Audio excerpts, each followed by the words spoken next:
This episode, we're going to review Blackened Cask Strength Limited Edition Whiskey. Little Metallica influence. Here we go.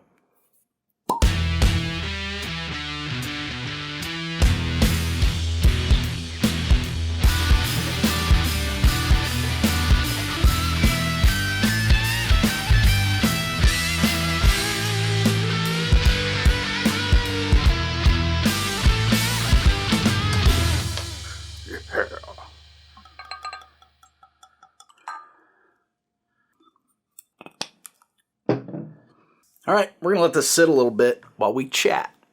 Okay? Been a little while, as it always is, because I'm unreliable, apparently. I've been looking for this hat for a year. The last time I saw this hat was in a YouTube video, and then it just disappeared. You know where it was found? In a tote containing Christmas decorations, with several other hats, and running gloves, and a headband, and an arm thing for my phone. It's very strange that these things just end up where they end up. The only thing I can think of is in a fit of house cleaning rage, one of us just threw it in there at the end of Christmas last year, only for it to resurface just like last week. So, I'm very happy to have this hat. It's irreplaceable. I bought it at Crater Lake when we were visiting, and I looked all over online, and there's nothing even a little bit similar. I've worn it hiking in all kinds of different places in the Pacific Northwest. I love this hat. I was almost distraught over not knowing where it was. Now I feel a lot better because I can wear it again. So there's that. Also, feeling very bearded, loving it.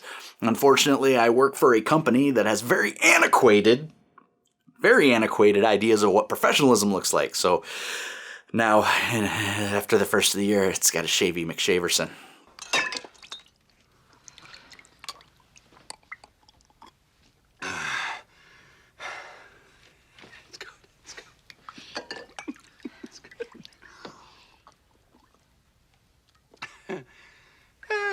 Got to come off, which is not something I'm happy about, but what are you going to do? You got bills to pay. I'm very excited about this whiskey. It was a Christmas gift from my wonderful wife. It is a collaboration with Metallica. Yeah. Yes, that Metallica. It is a cask strength blend of bourbons and ryes. It was distilled and developed by master distiller Dave Pickerel of Maker's Mark and Whistle Pig prior to his death in 2018. Metallica and Dave, they developed something kind of cool in that they call it black noise. Basically what they say is that it was born in cask, forged by sound. In brandy, it finishes in brandy casks, right? It's cask strength, finishes in brandy casks, but what they do is they actually play a playlist of Metallica songs while it sits in the casks. And the idea is that it sonically disturbs the whiskey inside the cask, causing it to be a little bit more drawn in and out of the cask itself, giving it a more woody flavor. Now, I haven't tried it yet, so I don't know if that's true, but it's still kind of cool, right? I had never heard of this stuff before. My wife said that it just kind of popped up when she was doing some research on whiskeys. So I'm very excited about it. I mean, usually when you don't hear of something, you get a little nervous, but how could it be bad? I mean, the guy was the master distiller for Maker's Mark, and then he developed Whistle Pig on his own. So, I mean, they're both very well-known spirits. Whistle Pig has been met by some hit or miss. Oh, man, there's some legs on that. It's very... I'm not going to lie, that smells amazing. Not real burny, not a whole lot of alcoholiness to it. That's a scientific term, by the way, alcoholiness. Well, let's just dive into this. I'm really excited. So after, I'd say dive in and then I walk away. So after Dave Pickerel died, the distilling and blending was then taken over by Rob Dietrich, who now is considered the keeper and guardian of Dave's original recipe to the blackened whiskey. So bourbons and ryes combined to make this blend.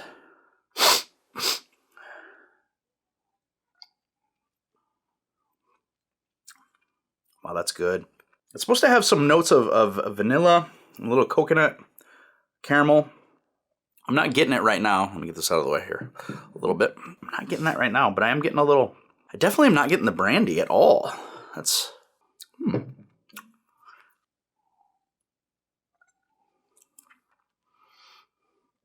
I am getting a little bit of an ethanol burn on the back of the tongue. But man, this is really good. I mean, this is an excellent whiskey to drink neat. Definitely a sipper though, because the more you get into it, I do get a little bit of a burn, but nothing crazy. Does anybody else kind of find there's a little bit of irony in the fact that this is a whiskey endorsed by a band whose lead singer is sober? That's odd, right? James Hetfield has been sober for many years now. A little trivia for you. Metallica was the first concert I ever attended. Oh, dude, come on.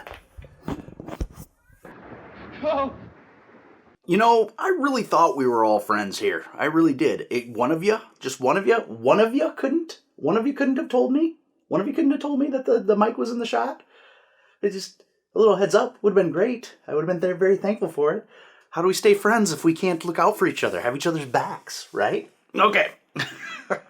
You humbug! Awesome. So where were we? So it is a little odd to me, I think, that it's sponsored by a band whose lead singer is sober. But so far, I'm really digging this.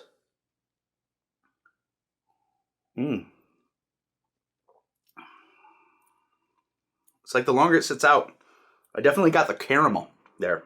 Yeah. You know, and I will say, the more I drink of it, it's a little spicier than I like. It's a little bit more burny, but it is really, really quite tasty. So the first concert I ever went to was Metallica, and it was the Load Tour. Now, I know what some of you are thinking. You're like, Load, that's a terrible Metallica album. Well, you're wrong. Where's your crown, king? Nothing! And that's your problem, not mine, right? Metallica Load and Reload are two amazing albums. I would put them up next to Metallica, otherwise affectionately known as the Black Album. I would put them right up next to it. I love nothing more than to drive around in the summer with the top off my Jeep Wrangler listening to Metallica Load and Reload, because they're amazing. As usual, I always have to, the YouTubes like it when you do this. I have received no compensation to review this particular whiskey. Matter of fact, like I said, my wife bought it for me. So if I hated it, I would tell you. Kind of like last episode when I had the Rebel Stove roasted pecan garbage. But this is actually really, really pretty good. I mean, I would put it up next to, I would take it hand over fist over Wild Turkey 101. In a hot second. Now, it's not a fair comparison because this is a blend, clearly, and Wild Turkey is a straight bourbon, but I would recommend this to people, and not even as a mixer. I'm out of clean ice, and that's my fault. I'm not very responsible, and I forget to do things. All kinds of things. Just ask my wife. She'll be like, why didn't you help with that thing that I asked you to do? And I'll say, I forgot. And full disclosure, I got an Oculus for Christmas, and that's pretty much all I've been doing. And as a fat guy, because I've put on like 40 pounds in the last year, it's exercise, the Oculus. I literally am dripping sweat when I'm done, which is kind of embarrassing. But it's fun. So it's opened up, been a little, oh man, I got a sneeze coming and I can feel it. Is that not the worst feeling in the world? Knowing you have a sneeze coming and you just can't quite. Oh, well, I wait for that sneeze to go away.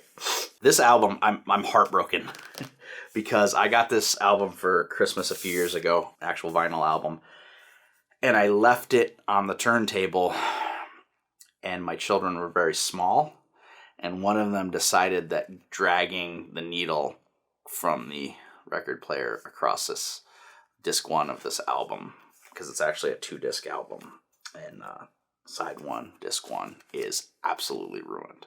So I have to pick up another version of this because it sounds amazing on vinyl.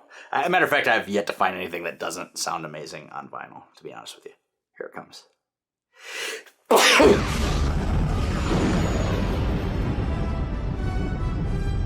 Excuse me. Woo! Yo!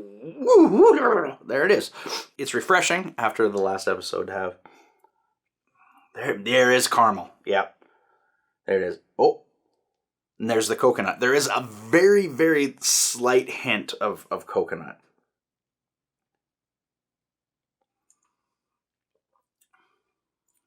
Ooh, getting more burny as you go, which is weird. This is where ice, I think, would come in handy because it would knock that burn down as you drank. But it's not, I mean, it's not insurmountable, right? It doesn't turn me off. So, funny thing about this, limited edition, as you can see here. So, it's a limited edition run. This is batch 132 of this, okay? The only thing is, on their website, they make it sound like this isn't going away anytime soon. It says exclusively curated at Total Wine. I don't want to get us in trouble, but my wife picked this up in Minneapolis and brought it back because it was the only place she could find it. It is 118 proof, so 59% alcohol by volume. 118 proof is kind of kicky in the teeth, so I'll be interested to see how warm I feel when I'm done with this. It was a gift, so I don't know what she paid for it.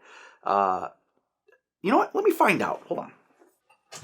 Hey, Jenny? Jenny? Jenny. How much was this bottle of whiskey? 60?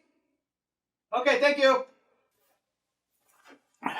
All right, so she says 60-something, she thinks, was the price on this bottle of whiskey. So, I will tell you, first of all, let's go with flavor, because that's where we usually start.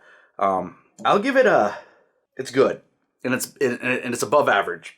I'll go with a 7 out of 10 on flavor. Like I said, it does start to get a little burny the longer you go, but nothing that's going to make me be like, don't drink this. I think it's very good. There's a lot of flavor to it. You can get the caramel notes. Let me see if I can find the vanilla. Hold on. There it was. It's so crazy. Like, if you just breathe in over the top of the glass, you get a lot more flavor and nose on it. And there's the vanilla. It's very light, very light. Caramel for sure. There's something else there that I don't know. I do not get the cask.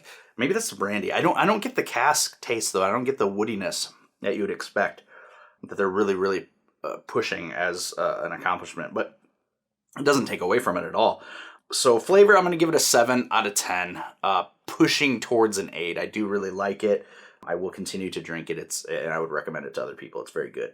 The price, I mean, for what you're getting, a $60 bottle, let's go ahead and give it an 8. There's probably other 60. I mean, when you can get a Buffalo Trace for 30, and it's incredibly smooth, there's some other stuff out there for, around the $50 price point that probably is a little bit more smooth than this. On a completely separate note, I bought one of my bosses vodka for Christmas. Man, I should really start drinking vodka. That crap is cheap comparatively. Like, you can get, like, I don't know, like an entire barrel of vodka for $7.12 or something like that. And, like, even stuff that's supposed to be good is, like, $50 a bottle. And that's, like, the higher end stuff. You can get, like, what is Grey Goose is supposed to be really good. You're talking, like, $60. It's crazy. Anyway, off the rails. Sorry, my fault. So price-wise, we'll go an 8 because it is tasty and it's specialty. It's limited run. It is in a limited edition. It's distilled by a guy who's no longer with us. I mean, granted, his replacement, this fella that has really done a hell of a job with it, is doing it justice. But I mean, think about it. The guy who made this recipe will never make another whiskey again. So that kind of makes it fun. $60-ish. Even if it was 70, I'd say, okay, cool. I don't know anybody who has this. And then presentation. Oh, yeah. F&A right, doggy, right? Like, the bottle itself is fair to Midland. I mean, I don't have another bottle of this shape, but it's there's probably 100 bottles of this shape, but look at that label. All right, look at that label. You're not going to find that label anywhere else. Like, that style, the sonic waveform, blackened, same as Metallica's record label now, I think, is Blackened. They must have their own label. I'm going to give it a 10 out of 10 just because it's unique and you're not going to see anything quite like this probably ever again. And you guys know I'm a sucker for presentation, right? The only thing that could have made it a little cooler is if it was in like a bottle the shape of a guitar or something crazy, or a mic. Oh, a microphone. That'd been pretty badass. Like a Shure mic or something. It came in like a decanter with like a microphone, but I suppose that would drive the cost up because now you're expecting a specialty vessel for your whiskey. I traditionally prefer a bourbon over a blend, but as far as blends go, I'm very impressed with this. Overall score, let's go ahead and give it. So we had for flavor, we gave it a 7 because of the little burniness on the end. Price, we gave it a 7/7. Let's do 7 for price. And then for presentation, we gave it like an 8 to 9. Give it a 9, right? Give it a 9 for presentation. So I'm going to say overall, 7.5 to 8. I'm not disappointed. I was really excited about trying this, and it's tasty. So, as usual, if you enjoyed this content at all, if it was fun for you, if it was even fair to Midland, please click subscribe. Clicky on the little likey, right? And drop a comment. If you have tried this, which I'm sure not very many people that I know have, if you've tried this Blackened, please let me know what you thought. Let me know if I'm way off base, if my palate is just screwed for some reason, because I've been eating garbage since Christmas, and I'm all tore up on the insides, maybe. But let me know what you think about this. I'd be very curious to hear from other people who've tried it. Last I know, I'm in Iowa. You can't get it anywhere around here, and Waterloo is where I live. So, I mean, it's not Hawkeye whiskey, so it's hard to find. Listen, we're a flyover state, and it's obvious when it comes to quality over quantity. Anybody wants to drop a comment? I don't know if you've noticed so far, but I respond to every single comment, which isn't difficult because we're a small community here. But we are growing. We got a lot of great people that participate around here. So as we grow, we love, right? So drop a comment, subscribe, like, and this has been one that I was really looking forward to and I enjoyed. So until the next one, love you.